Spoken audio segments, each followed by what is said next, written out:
Mark chapter 10 verse 18 hanggang 23. Sabi po dito, "And Jesus said unto him, Why callest thou me good? There is none good but one, that is God. Thou knowest the commandments, do not commit adultery, do not kill, do not steal, do not bear false witness, defraud not, honor thy father and mother. And he answered and said unto him, Master, all this have I observed from my youth. Then Jesus, beholding him, loved him, and said unto him, One thing thou lackest, go thy way, sell whatsoever thou hast, and give to the poor, and thou shalt have treasure in heaven. And come, take up the cross, and follow me. And he was sad at that saying, and went away grieved, for he had great possessions. And Jesus looked round about, and said unto his disciples, How hardly shall they that have riches enter into the kingdom of God? Ang ating pong title ay The Cross and the Kingdom of God. So atin pong nakita dito kung paano po ang atin pong Panginoon ay nakipag-usap doon sa rich man. Ang rich man pong ito ay makikita natin na sabi niya, Sabi niya, all these things have I done from youth up, At lagyan natin ng onting pahapyaw sa kung ano yung mga nangyari within the verses, So verse 18, Christ did not mean that he is not good. Kasi sabi ng Panginoon, 'di ba? Why callest me thou good? So yung iba ini-interpret 'yon as I'm not good, only God is good, So some are saying that he also sinned, So, but that did not mean, Christ did not mean that he is not good. It is an affirmation of his deity, his goodness, and God being the only one innately holy, perfect, and in this case, good. So, dito po pinatunayan or pinaalam ng ating pong Panginoon, Hesukristo, na siya po ay Diyos. At na siya po ay mabuti. Siya lamang ang banal innately. So he is also he showed his deity, his goodness, and his holiness. So sa 19 naman po, Christ did not mean that these works are the way to heaven, because he is the way to heaven. Sabi po sa John 14:6, I am the way, the truth, and the life. No man cometh unto the Father but by me. So it is not the works that will make you go to heaven, or that will give you entrance unto the heaven. So the answer is aimed to show that God in his goodness requires those who are given life to follow his commandments. So tayo po ay inutusan. Tayo po lahat, kahit na yung mga unsaved, we are all commanded to follow these commandments. Even though those who are unsaved are bound to hell, they should follow the commandments. Even us, who are already saved, who knows that we will be going to heaven, we should follow these commandments. So hindi yun parang nagbibigay ng division na ito ang commandments at ito ang magbibigay sa iyo ng eternal life. But it is showing that God commanded these things to the people. So sa verse 20, notice that the rich man's answer might only be directed to the limited number of commandments that Christ mentioned, as those are easily broken by men. So sinabi doon sa verse 19, yung iba't ibang mga commandments, hindi na buo. Actually, kung papansinin nyo, hindi na buo yung 10 commandments. And hindi siya tulad nung ginawa ng Panginoon na summarization ng 10 commandments into 2. Sabi po sa verse 19, Thou knowest the commandments, do not commit adultery, do not kill, do not steal, do not bear false witness, defraud not, honor thy father and thy mother. So, maaring dun lang siya. Dun niya lang sinasabi na, ito Panginoon, yung mga sinasabi niyong yan, nagawa ko yan, mula bata ako hanggang ngayong matanda na ako. So, it is those commandments are easily broken by men, Marami talamak noong unang panahon ng adultery, even until now. Talamak nung unang panahon ang pagpatay. Talamak nung unang panahon ang pagnanakaw, lying, pandaraya, defraud, no? At yung mga bata, kahit na hindi bata minsan, no? Yung mga hindi nagbibigay honor sa kanilang mga parents, no? Honor thy father and thy mother. So those things are easily broken by men. At makikita natin dito, while it is easy for us to miss other commandments of God, sometimes we tap ourselves in the back. No? Minsan kapag iniisip natin na parang nagagawa ko naman lahat, mabait naman ako. No? Okay naman ako. Ako naman ay nagmi-ministry. Ako naman ay nakikita ko naman maayos ako sa trabaho ko. Nagbibigay tayo minsan ng tap sa back natin na ang galing ko talaga. Nagawa ko na yan. Nagawa ko yan. Matured na ako. Kasi nagawa ko yan eh. At minsan, yan yung nagkukos ng pride sa atin. When we look into the words of God, sa pagbabasa natin ng Bible minsan, kapag hindi tayo guarded and guided by the Holy Spirit, instead of us being humbled by the Word of God, tayo ay nagtatap ng sarili natin. Galing ko talaga, nagawa ko to. Galing ko. Praise God. No? So yun. At malamang sa malamang darating sa isang Kristiyano yan. Dahil tayo ay nasa flesh pa eh. The pride is still within us. At mahirap natanggalin yan. Dahil lumalabas yan, sumusulpot yan, bigla. No? Ang kailangan nating gawin is we need to be guarded and guided by the Holy Spirit whenever we read the verses in the Scriptures. So, while it is easy for us to miss other commandments of God, sometimes we tap ourselves in the back, yet Christ humbles us by actually following the commandments, yet subjected Himself on the cruel cross. Biruin nyo, ang atin pong Panginoong Hesukristo, perfect siya. Perfect siya. He is holy. He followed all the Scriptures, no?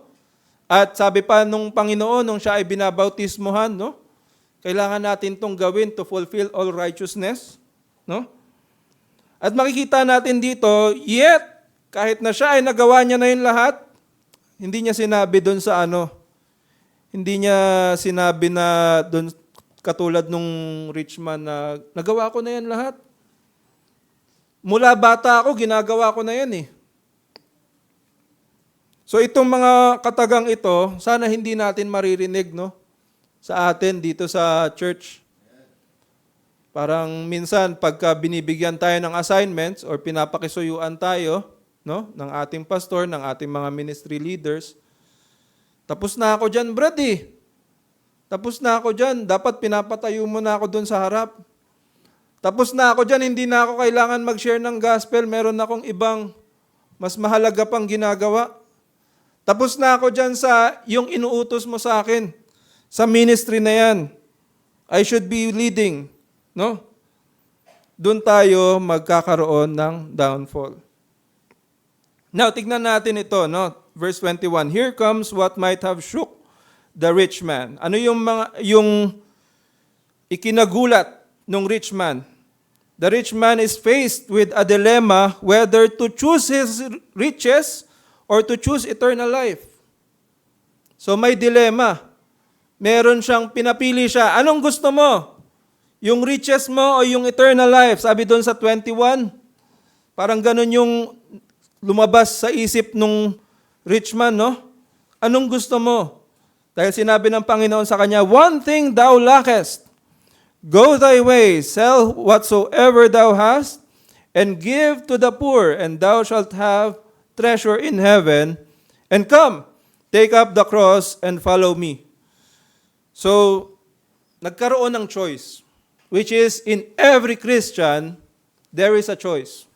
In everything that we will do, sa trabaho natin, there will always be a choice. Pipiliin mo ba ang riches in heaven or riches in earth? Will you choose your earthly riches or eternal life? So faced with this dilemma, he went out sorrowfully because he chose riches. He went out sorrowfully because he chose riches. Ito yung nakakatakot na makita sa isang Kristiyano. Na even though they choose riches, they did not go out sorrowfully. Masaya sila choosing riches over God. And this is still visible to us. Meron pa rin tayong makikitang mga Kristiyano, no? Hopefully sa akin hindi nyo makita, no? I hope I become an example and everyone becomes an example that when we are faced with this dilemma, though we have need to follow our needs, no? Yung ating pagtatrabaho, we go out sorrowfully. Kasi kung hindi, mas masahol pa tayo dito sa rich man na to. Biruin mo siya. Nagawa niya na daw lahat. But still he is grieving. No? Kasi pinili niya yung mga kayamanan. So faced with this dilemma, he went out sorrowfully because he chose riches. Sabi po sa 22, and he was sad at that saying and went away grieved, for he had great possessions. Great possessions. Ibig sabihin, siguro kung sa ngayon, limpak-lip, milyon-milyon na yung pera niya. Ngayon, sabi po dito sa 23, ito po yung pinaka-verse na atin pong pagninilay-nilayan. No? And Jesus looked round about and said unto his disciples, how hardly shall they that have riches enter into the kingdom of God? So there is a choice between riches and kingdom of God. Both are riches, pero yung isa, eternal, yung isa, one that perishes away. And we will see here that when you are weighing down those riches, pag mas mabigat ka dun sa riches mo in earthly riches, may hirapan kang piliin itong heavenly riches. You will have a hard time investing not only money, time, no? You will have a hard time investing your time in heavenly riches if you're investing your time mostly in your earthly riches. Pag dyan ka nang dyan nakapokus, hindi mo na tinitignan ano ba ang kailangan, ano ba ang gusto ng Panginoon. Nakatingin ka palagi kung ano yung ikalalago ng pera mo, ikalalago ng sarili mo, no? Though we should be responsible, no? We should be responsible sa atin pong finances, sa atin pong mga pera, sa ating time. We should be responsible, but it should not go up into the expense of our Lord. Hindi mo gagastusin ang oras ng Diyos para sa iyong business. At minsan, sinasabi natin, no, binigyan ka na ng 6 days. 6 days, binigay na sa iyo ng Panginoon. Bakit yung 7th day, binibigay mo pa rin dyan sa sarili mo? Makikita natin yung mga apostles, even though it is not yet Sabbath day, they are still, no, daily in every household. They cease not to break the bread, no? They cease not to preach the gospel. They cease not to study the word of God. Yet sa atin, even on Sunday, we see people doing business. We see people distracted sa pews. We see people who are not longing to see the word of God, but longing to see Jose Rizal. Gusto makita sino pa yon? Apolinario Mabini ba? Andun ba? Si Ninoy Aquino. No? Yung 3 tao ng 1,000, yan ang gustong makita. Kaching! Malabas sa mata nila yung dollar signs. No? Minsan, we are still clouded by the riches of this world. Pero makikita natin dito, eternal life should breathe out obedience or following Christ. Eternal life should breathe out obedience or following Christ. Sabi po dito sa verse 23, how hardly shall they that have riches enter into the kingdom of God. Sabi po sa verse 21, one thing thou lackest, go thy way. Ano po yung sabi dun sa last part? Come, take up the cross and follow me. Yun ang kakulangan nating lahat minsan. No? We say that we love God. We say that we want eternal life. We say that we are going to heaven, but we are not taking up our cross. We are not taking up the burden of the Scriptures, the burden of the gospel. Meron pong mabigat na pangangailangan, hindi lang ang church, kundi ang kingdom of God in expanding it. May mabigat na pangangailangan ang atin pong mga sarili to mature and to see ourselves not only sitting in those chairs, to go out. No? Hindi po tayo nandito, no, paulit-ulit nating sinasabi dito sa church. We are not here to stay inside these four corners, these four walls. Hindi natin to pinapatibay para dito na lang tayo. This is not a garage, or this is not yung ginagamit ng mga soldiers, fortress, na, dito na lang tayo. Maayos tayo dito. Andito tayo to grow, to train. Andito tayo to go out. We are ordered by God, by Christ. He Himself said this, that we should go out and preach all nations. And I hope every Sunday, yan ang ating desire sa ating puso. How will I be able to mature so that I will be enough to share the gospel? Yan ang magandang desire sa puso ng isang Kristiyano. No? Not quarreling over small things. Quarreling over ministries. Quarreling over designs. But struggle to make yourselves mature in the Scriptures. Para kapag tinatanong tayo ng Scriptures, no? Hindi tayo nahihirapan. When we are faced by these questions, when we are sharing the Word of God, no, we are not afraid to share the Word of God. Marami po sa atin ay takot. Bakit sila takot? Dahil hindi nila alam kung ano yung ibabahagi nila. There is fear in the unknown, and we should break it. Dapat babaguhin natin yung sarili natin. We will be molded by the Scriptures instead of us molding what the Scripture says para mag-fit doon sa ating kagustuhang gawin ng ating pong mga kapatid, ng ating simbahan. No? So let us mold ourselves to the Scriptures. Carry the cross that Christ wants us to carry. So here, makikita natin what are the significance of the cross. Ano ba yung dahilan kung bakit may cross? Ano yung cross na tinatawag dito? So the significance of this cross is sacrifice. First of all, sacrifice. Number one, nung unang panahon, ang cross po, hindi pa nila alam, no, that it will be the one that God will use, no, para si Kristo ay, hindi pa nila ganun naiintindihan na dun siya ipapako.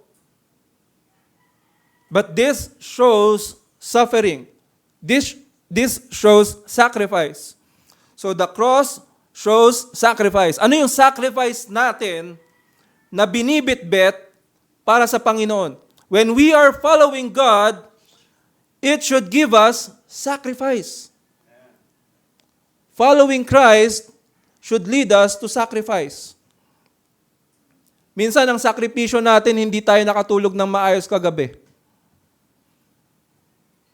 Minsan ang sakripisyo natin, hindi tayo nakapag-lunch.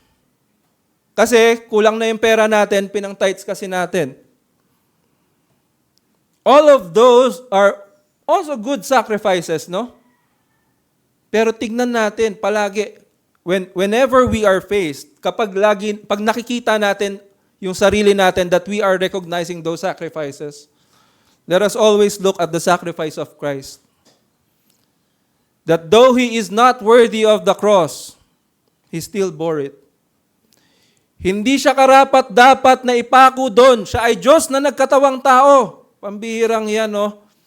Pag hindi natin nakita yon, Diyos na nagkatawang tao, hinubaran, pinalo, kinuha yung cross, binitbit hanggang doon sa tuktok ng Mount Golgotha. No? Yet still, He entered into that plan of God. Ano pa ang maihaharap nating muka sa Diyos kung dun sa maliliit na bagay na yon, umaaray na tayo? Umaaray na tayo. No, mahilig tayong umaray no? Mahina kasi tayo sa flesh. But when it comes to those times na tayo po ay aaray, and when I say aray, ay yung magkukos tayo ng something that might offend other brethren. Kasi pwede kang umaray sa Panginoon. Pwede kang magdasal, Panginoon, tulungan mo ako. Meron akong malaking bitbitin. Pero kung mali yung avenue mo ng pag-aray, pag umaaray ka sa brethren which causes them to be discouraged, when you go out to brethren sharing your heartaches, which causes them to think other things of the brethren instead of being edified, then we should see and look unto the Lord for the cross that He bore. So sacrifice is something that is significance of the cross. Suffering. What is the suffering that you have bore? Sa bawat Kristiyano, nawayan ay nakita na natin. Meron na ba tayong suffering para sa Panginoon? Meron na ba tayong naarayan?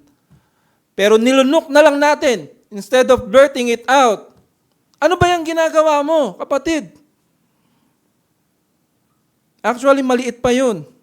I hope wala sa atin, no? Pero makikita natin.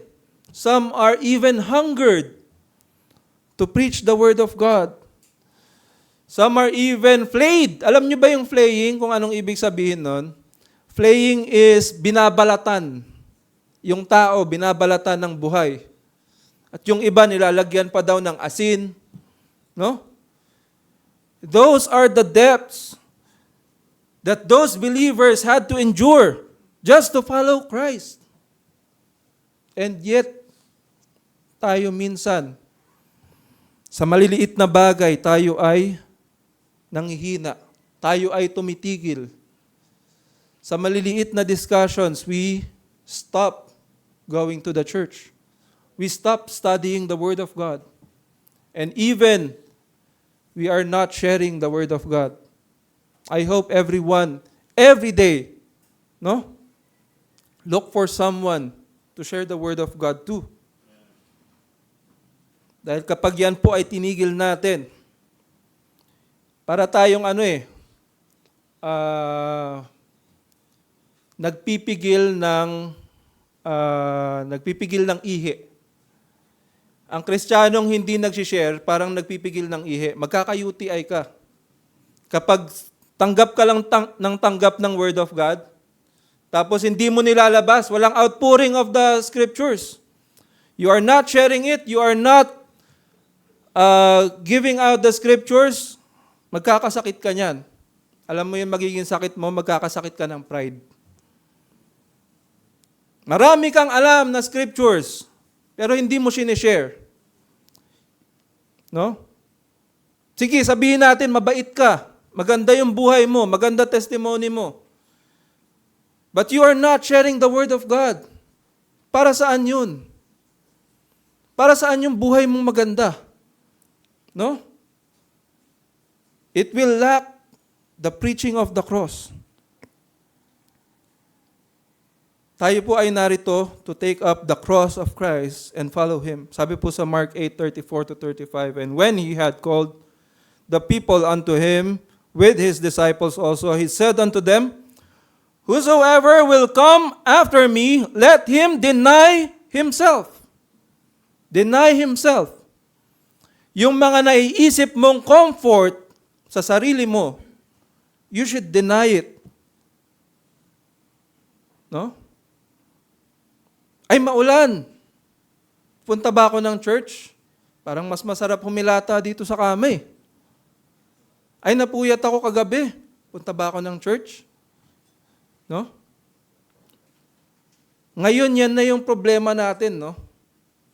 Kung ako ba'y mag-i-stay dito sa bahay, kung ako ba'y magpupuyat, kung ako ba'y manonood pa ng next episode sa Saturday night, no? Ako ba'y lalabas ba kami ng Saturday night? Yan yung ating sufferings na sinasabi. Hindi natin alam kung ano talaga yung, hindi natin naranasan. Kung ano yung tunay na cross na pinagdaanan ng Panginoon. Sabi po sa Philippians 1:27-29, only let your conversation be as it becometh of the gospel of Christ, that whether I come and see you, or else be absent, I may hear of your affairs, that ye stand fast in one spirit, with one mind, striving together for the faith of the gospel. So sabi po dito ni Paul, inuutusan niya yung church in Philippi na yung kanilang salita ay maging political ba? Ay maging moral ba? Ano ba, maging psychological? Tungkol ba sa business yung kanilang pag-uusapan, sabi ni Paul? Ano sabi dito? Be as it becometh the gospel of Christ. Yan ba ang nakikita sa atin, sa ating Facebook page? Every time we are, pag ba ang Panginoon nagkaroon ng parang virtual searching of ourselves, yan ba ang nakikita sa atin? O mas nakikita yung pagkain? Mas nakikita yung gagalaan natin? Mas nakikita yung ating achievement sa buhay? Mas nakikita yung ating mga perang natanggap, yung mga business na tinayo, yung ating mga kakayanang gawin, no? It should not overpower the preaching of the gospel of Christ. Because that is our task.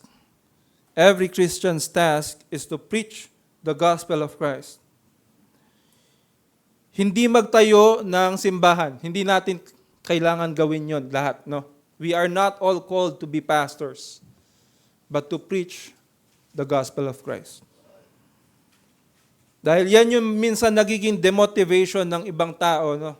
Ay, hindi ako marunong maging pastor eh.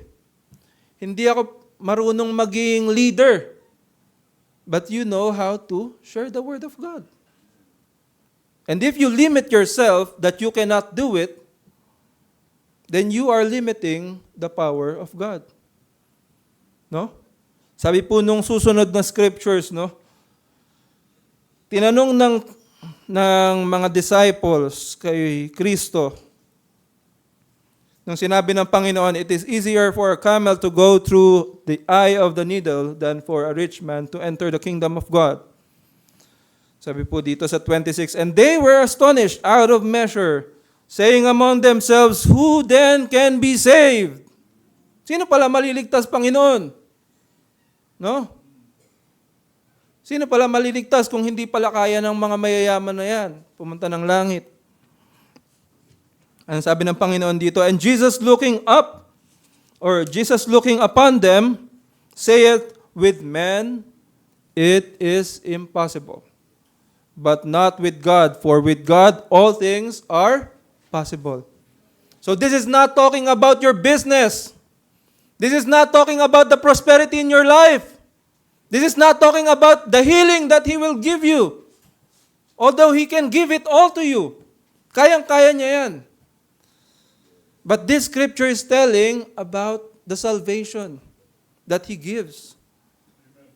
Yung mga taong makakapakinig ng salita ng Diyos, if you are hindering yourself in sharing the Word of God, you are thinking that it is impossible, Panginoon. Imposibleng mag-share ako ng Word of God, hindi ko kaya. Utal ako, sabi ni Moises, no? Hindi ako pwede dyan. Hindi ako pwede dyan sa ministry na yan. Actually, this is not a ministry, no? Sharing the Word of God, ngayon na lang yan ginawang ministry eh. Na yung group of people lang yung mag-share ng Word of God. Dati task yan ng every believer. Task ng every believer yan. And though our lives be seen to be prosperous, if they do not see Christ in that life, if they do not hear Christ in that life, it is all in vain. It is all in vain. Lahat yan, lahat ng kayamanan mo, lahat ng kagalingan mo, magaling ka mag-calls, magaling ka benta, no? Kuha mo lahat ng target. Kuha mo lahat ng management styles. But yet you are not preaching the Word of God. Kaya po dito sa church, ginagawa natin na everyone is enjoying sharing of the gospel. Yan po ang task natin. To enjoy sharing the scriptures. To enjoy sharing Christ and what He did. Yan po ang task ng bawat believers. No? I hope we are in the same mind. Sabi po ni Paul dito, no? In one spirit, in one mind, striving together for the faith of the gospel, and in nothing terrified by your adversaries. Sabi po sa dulo, for unto you it is given in the behalf of Christ not only to believe in Him, but also to suffer for His sake. Suffer for His sake. Have you suffered for the sake of Christ? Yung kanina pa nating sinasabi, yung mga maliliit na sufferings natin, para sa sarili natin yan eh. Forgiveness is for ourselves actually. Para hindi mo na yan palaging iniisip, para hindi na mamumuti yung buhok mo, no? Yung mga maliliit na bagay na yan ay suffering para sa sarili natin. But have you really suffered for Christ? Ano na yung mga suffering mo to share the Word of God? Nagkalagnat ka na ba because you are sharing the Word of God, umulan, umaraw?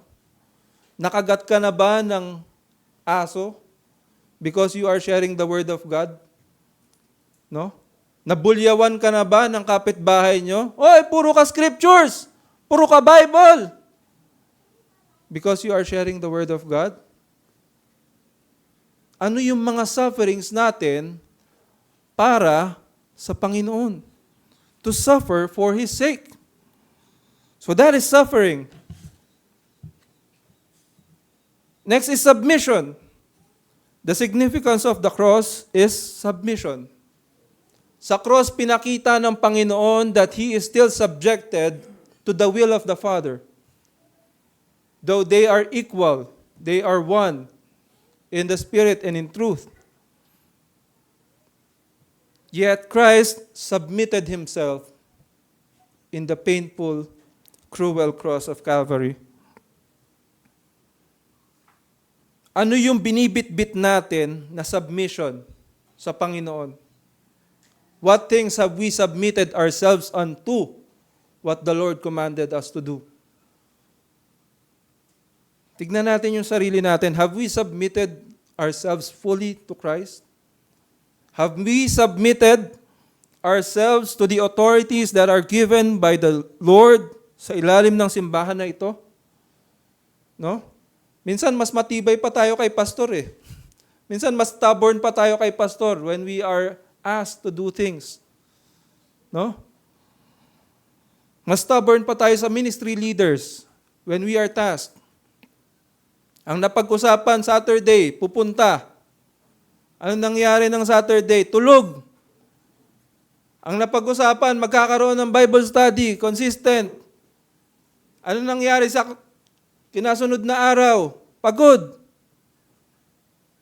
No?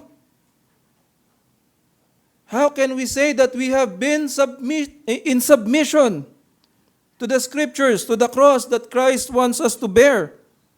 Tignan natin yung sarili natin. And lastly, ito yung pinaka-special. One thing that Christ has given us, salvation. The essence of the cross is salvation. Now, that salvation should not be only for you. Hindi lang yan sa'yo, kapatid. Yung kaligtasan, hindi yan mananatiling ikaw lang ang may alam. Yung kaligtasan, binabahagi yan. Ipinapamuhay yan. No? Kaya kanina gusto ko sana lahat ng papasok dito, may ngiti sa kanilang muka. Because we know that we are already bound to heaven. If you already know that you are bound to heaven, huwag ka nang simangot. No? Yung buhay mo dito, ngayon lang yan eh. Yung iyong suffering dito, ngayon lang yan. It is not worthy to be compared by the glorious things that we will see in heaven. So ngumiti tayo every time that we are going to this church. No? We are looking in the presence of our Lord. No? Sa kanyang scriptures. So that salvation, ano ba yung salvation na sinasabi natin? Are we going deeper into that salvation? No? Tayo ba ay palalim ng palalim sa ating pagkakakilala kay Kristo sa salvation na kanyang binigay? Or are we going shallower? No? Alam niyo yung mga swimming pools, pababaw yan ng pababaw kapag stagnant yan, pag hindi yan nalilinis. Alam niyo kung bakit? Yung mga lumot. Yung mga lumot na hindi nyo tinatanggal doon sa swimming pool, yan yung nagpapababaw doon. Yung mga nahuhulog na debris, nagpapababaw sa swimming pool. Ganon rin ang Kristiyano. Kapag tayo po ay stagnant lang sa scriptures na atin pong binabasa, we are not digging deeper, further in understanding what those scriptures says, looking more on how it relates to the characteristics of God, characteristics of Christ, who He is, what He has done. Pag hindi natin yan nililinis yung thoughts natin with the scriptures, no? Hindi natin binabago yung mga scriptures na pumapasok sa isip natin, no? Palaging John 3:16 na lang, John 11:35, kaya kanina, nagtatanong ako kanina ng scriptures, no? Pag yun yung palagi nating inaalam, no? Magiging lulumutin yung ating isip, yung ating understanding sa Panginoon. But if we go and ask for the Lord new wisdom and knowledge, looking unto His Word afresh, tayo po we will go deeper. Mas masarap maligo sa swimming pool na fresh kaysa sa may lumot kasi hindi ka magkakasakit. Kaya dapat po yung atin pong scriptures, yung ating bank, no, ay laging nandyan. Lagi tayong available in reading the Word of God. So, dito po makikita natin, eternal life is found in following Christ.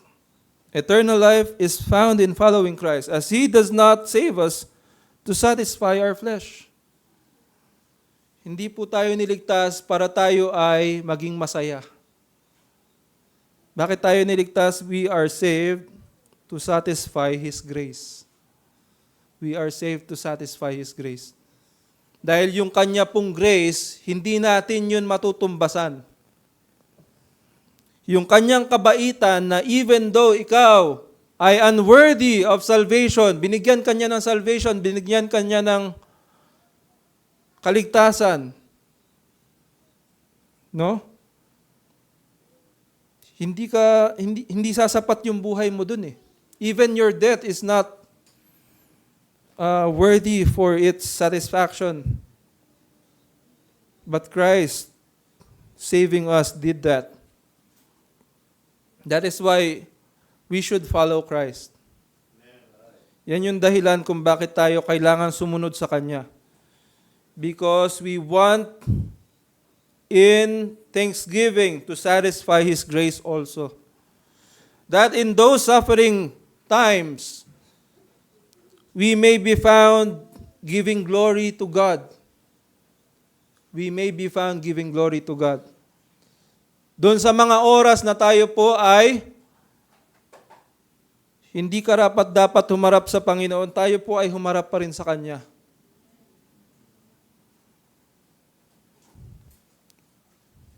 So there will come a time in every believer, no, na tayo po ay, or follower of Christ, where we will be led to decide, are we going to follow Christ or follow riches? And these decisions will or should reveal where our hearts are. Pinapakita niyan yung puso mo kung saan. Sabi po ng Panginoon, for where your treasure is, there your heart will be also. So saan ang puso mo? Hanapin mo ang puso mo. No? Nasa Facebook ba yan? No? Nasa scriptures ba yan? Nasa Panginoon ba yan? Tignan mo. Halukayin mo yung pusong yan. Kung anong laman yan. Baka mamaya, flesh lang ang laman yan. No? Kaya yung obedience, napakahirap niyan sa isang taong nagkukunwari. Obedience is very, very heavy for those who are not truly saved. Malungkot kang susunod sa Panginoon kapag hindi ka tunay na ligtas. If you do not really appreciate the salvation that Christ has given you, malungkot kang susunod sa Panginoon eh. Malungkot kang magbabahagi ng Word of God. Bakit ba hindi maintindihan itong taong to?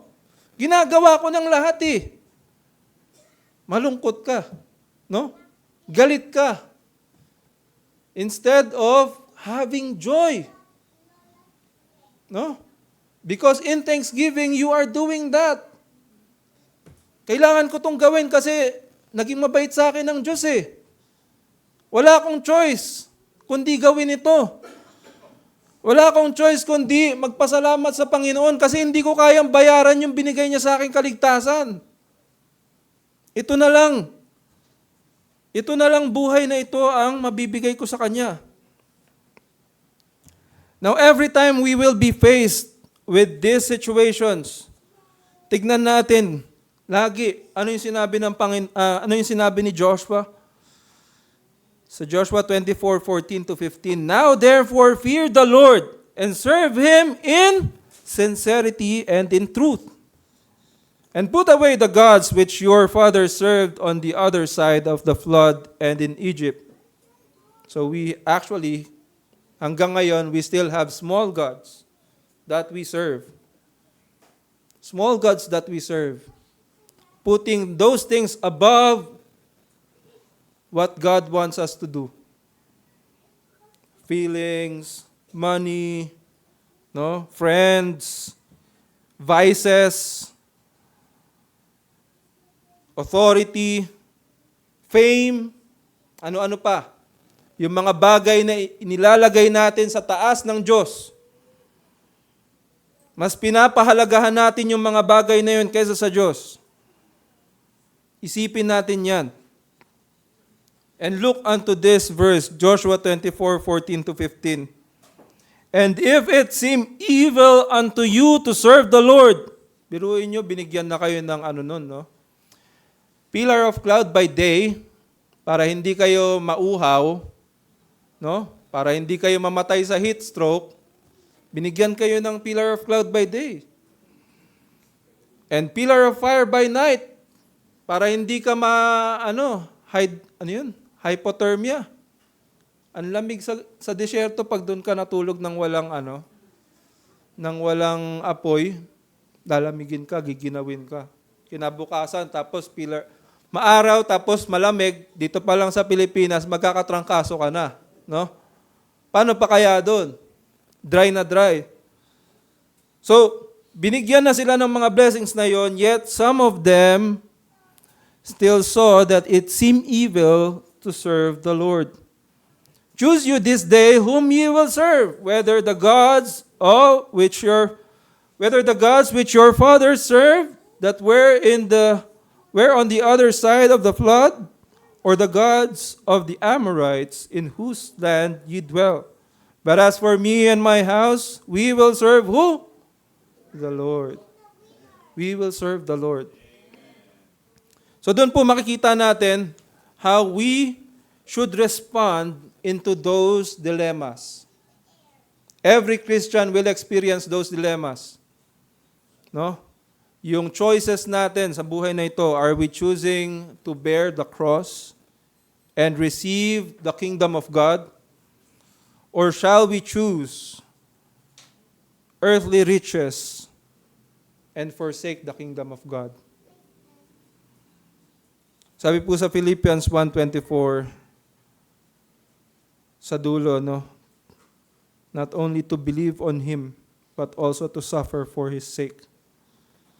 If we always neglect those sufferings, and if we always rely on the pleasures of this life to give us joy sa buhay natin, we will be weaker and weaker and weaker.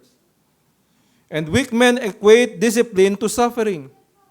Minsan yung discipline ng pagbabasa ng Bible, discipline ng pagpa-fasting. Hindi pa natin nagagawa dito yon, no? Buong church magpa-fasting.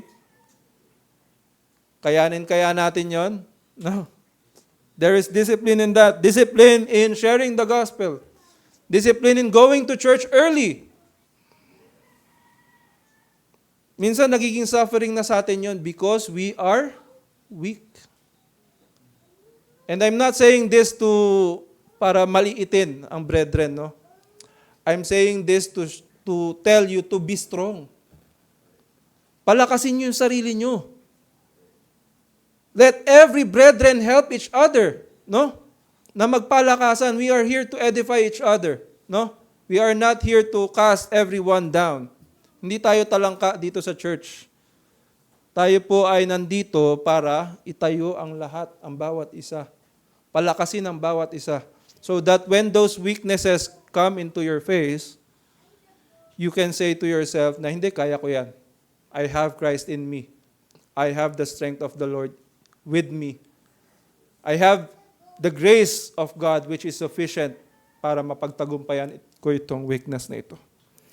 Purihin po ang Panginoon sa Kanya pong salita at nawa tayo po ay makita natin ang sarili natin that we grow deeper and farther and more, giving more unto the Lord, looking unto His riches in the kingdom of God rather than in our riches here on earth. Saglit po tayong manalangin as we end.